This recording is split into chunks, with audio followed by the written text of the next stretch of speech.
আসসালামু আলাইকুম রহমতুল্লাহি ওবরকাতু। বিসমিল্লাহির রহমানির রহিম।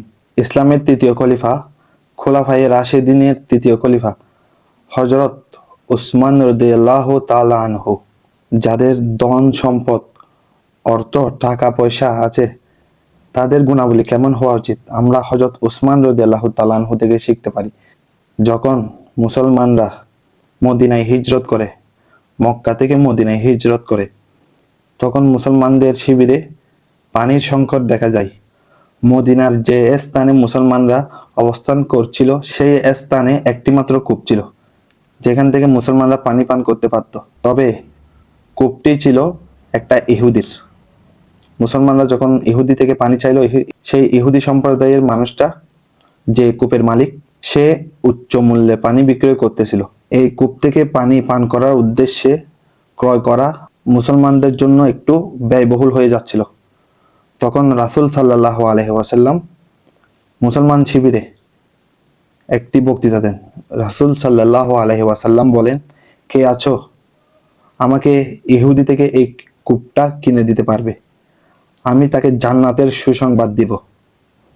তখন একজন দাঁড়িয়েছিলেন, তিনি হযরত উসমান রাদিয়াল্লাহু তাআলা আনহু, ইসলামের তৃতীয় খলিফা, যিনি ওই ইহুদি থেকে কূপটা ক্রয় করতে চেয়েছিল, বাট ওই ইহুদি রাজি হয়নি।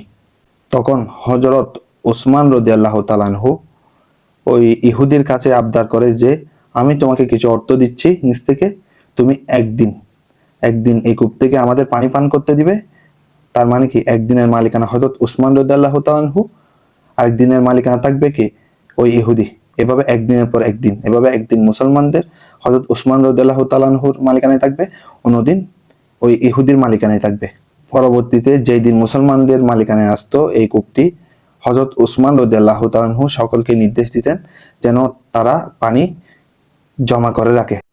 হযরত উসমান রাদিয়াল্লাহু তাআলা আনহু আশেপাশের মানুষজনদেরকেও বিনামূল্যে পানি সরবরাহ করে। পরবর্তীতে দেখা যায় ওই ইহুদি যখন পানি আর বিক্রি করতে পারতেছিল না, কারণ যেদিন মুসলমানদের মালিকানায় থাকতো কূপটি, সেই দিন মুসলমানরা ভালো করে পানি মজুত করে রাখতো। তখন সেই ইহুদি শেষ পর্যন্ত হযরত উসমান রাদিয়াল্লাহু তাআলা আনহু থেকে আরো কিছু টাকা নিয়ে কূপটি পরিপূর্ণ হযরত উসমান রাদিয়াল্লাহু তাআলা আনহুর মালিকানায় করে দেন। এ থেকে আমরা একটা শিক্ষা পাই, ধনীদের এমন জায়গায় ইসলামের খেদমতে তাদের সম্পদ উপযুক্ত সময় উপযুক্তভাবে বন্টন করা উচিত।